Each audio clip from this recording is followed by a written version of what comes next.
Is kind of hold these two fingers like this, where you can kind of give them the what's up type hold like that.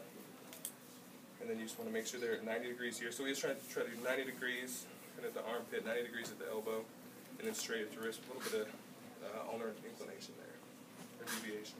Okay. So that's the holder's job right there. Now, if the same thing with the ankle. If the holder starts doing this, or starts talking, or not paying attention, or what have you, and they start moving around while you're wrapping this elbow, and then when we take over and we try and move them back over or whatever, you're going to have a bunch of bunching up there in the elbow, and especially in the summertime, they're going to sweat there, they're going to get skin breakdown and ulcerations, and the tendons are pretty close right there, so then they can have some really bad concussions. So that's that. The edge of the bed is your biggest friend there. Yeah. Or enemy. Yeah. And for arms, I almost exclusively use 3-inch. I almost never use 4-inch, just because it's easier to accommodate the kind of as a holder, if you need to readjust or whatever, just say so. Kind of the same thing goes for just 4-inch.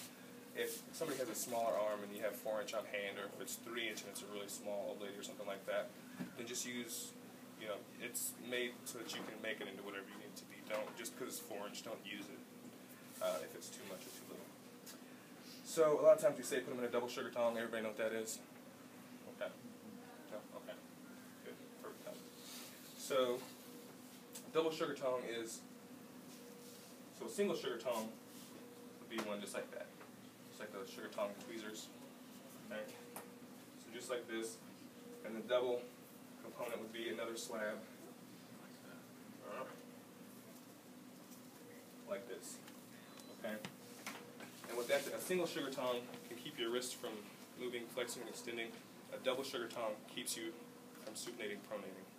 So if you have a fracture here, although you may not be able to go like this, a little bit of pronation and supination in there can dislodge the fracture. So for almost everything we do, we want a double sugar tong. And then if we want it shorter or whatever, different in clinic, it's easy for us to cut it and make it what we want it.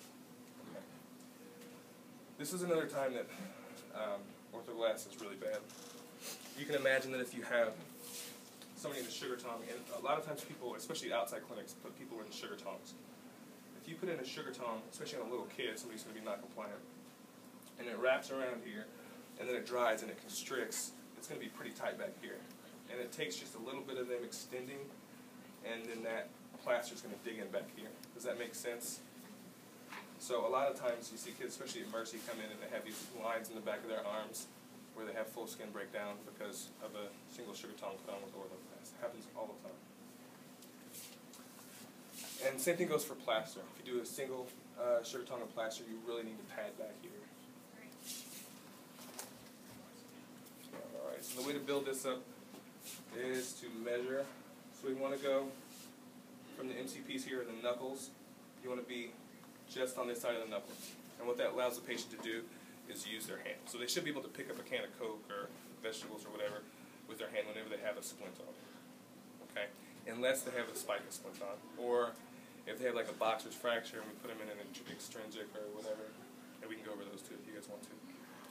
But if it's just something to accommodate their wrist or for support or something like that, or an elbow, then they should be able to use their hand. Okay?